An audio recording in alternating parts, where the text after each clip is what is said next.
Every year, American farmers spend billions of dollars trying to kill it. It grows in cornfields, in soybean rows, along the edges of irrigation ditches and gravel roads. It pushes through cracked asphalt. It colonizes disturbed ground within weeks of any clearing.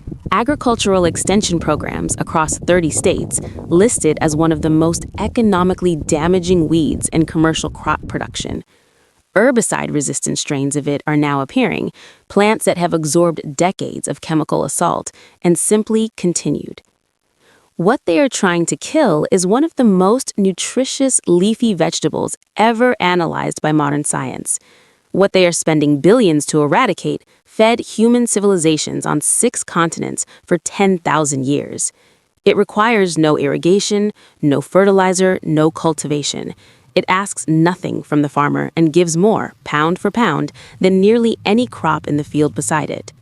It was never bred out. It was never depleted. It did not fail. It was declared inconvenient, and so it was declared a weed, and the declaration was enough to erase 10 millennia of knowledge in the span of 2 generations. This channel exists to hold what was released. Ancient Food Files is an archive of the erased. The seeds, the species, the practices, the names that were spoken across centuries and then fell silent under the pressure of systems that required forgetting. If you are here for the first time, consider staying. The record kept here belongs to no one and to everyone. Subscribing is not an endorsement, it is an act of preservation. Now, step back. The archive opens here. Chenopodium album. The name means roughly white goosefoot, from the Greek chen, goose, and pous, foot, for the shape of the leaf. Botanists named it for what it resembled. The people who had been eating it for thousands of years before any botanist arrived had other names and other understandings entirely. The Navajo called it sezhin and harvested the seeds in late summer, grinding them into a flour that sustained communities through winters when little else was available. The Zuni used the leaves as greens and the seeds as grain. The Cherokee, the Iroquois, the Blackfoot, the Ojibwe, across the full breadth of North America, the plant appears in the ethnobotanical record not as an emergency food, not as a last resort, but as a staple, a reliable one, a returning one, the kind of plant that communities built calendars around. In the Old World, the record is older still. Archaeological excavations at Neolithic sites across northern Europe have recovered Chenopodium album seeds from storage pits and ceramic vessels dating back 5,000 years. In the stomach contents of Toland man, the Iron Age body preserved in a Danish bog for more than 2,000 years, scientists found Chenopodium seeds among his last meal. He was not starving. The seeds were there deliberately. They were food. In northern India and Pakistan, the plant is called bathua, and it has been cultivated loosely, willingly, without fences or furrows, in kitchen gardens and wheat fields for as long as written records in that region exist. In parts of rural Punjab today, an elderly woman will still tell you that bathua saag, the greens cooked with mustard oil and ginger, is what kept her grandmother alive through partition. The plant is not native to any single place. It is native to everywhere humans disturbed soil. It followed us.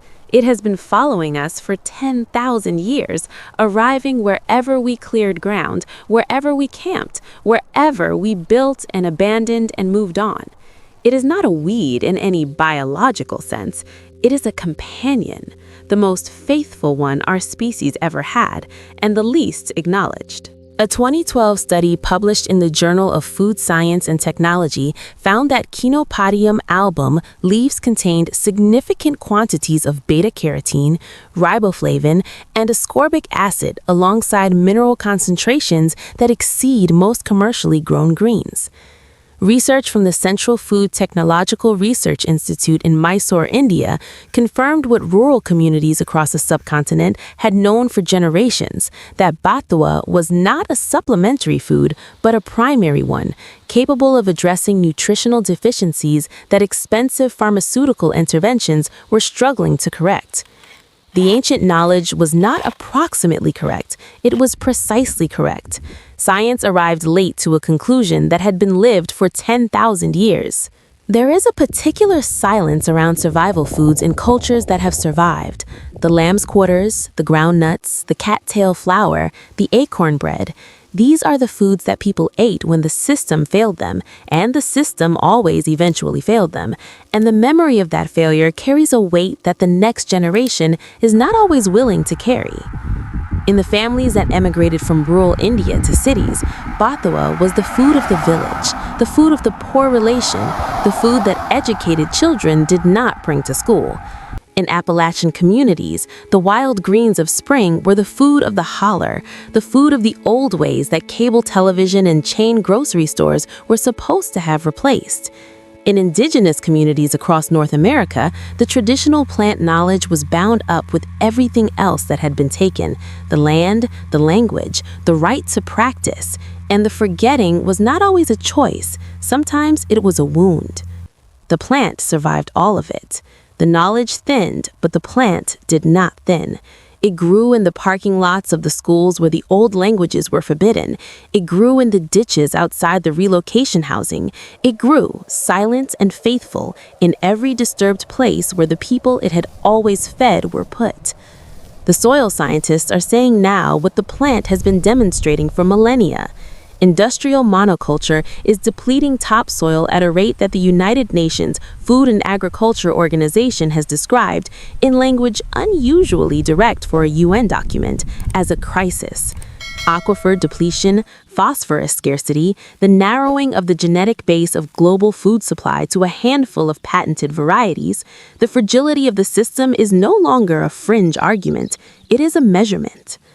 Lamb's quarters grows in depleted soil. It grows in drought. It grows in the ruins of industrial fields after the crop has failed. It does not require the system. It predates the system by 10,000 years, and it will outlast it by whatever comes next. The question being asked now in agricultural research stations and permaculture programs and indigenous food sovereignty movements is not whether traditional food plants have value. That question has been answered. The question is how much knowledge was lost in the interval between when it was ignored and when it was needed again. The knowledge was not lost. It was set aside. Those are different acts with different remedies. Lost knowledge is gone. Set-aside knowledge waits in the memory of the woman in Punjab who still makes bathwa saag in February. It waits in the field journals of the ethnobotanists who wrote down what the elders told them before the elders were gone.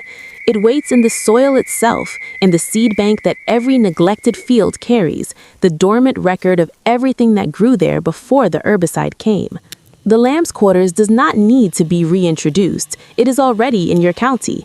It is already in the disturbed ground at the edge of whatever cultivated system surrounds you. It is already doing what it has always done, arriving where the soil has been broken, offering itself without negotiation, waiting for someone to remember what it is. Nature does not require our acknowledgement to persist. It requires only the conditions to which it has already adapted, and it has adapted to everything we have done to it so far. The record matters. The names matter. The knowledge that connects a leaf to a use, a season to a practice, a plant to the people who carried it across centuries, that is what this archive exists to hold. If what is preserved here is worth keeping, stay. Subscribe not because the number matters, but because a record with more witnesses is harder to erase a second time.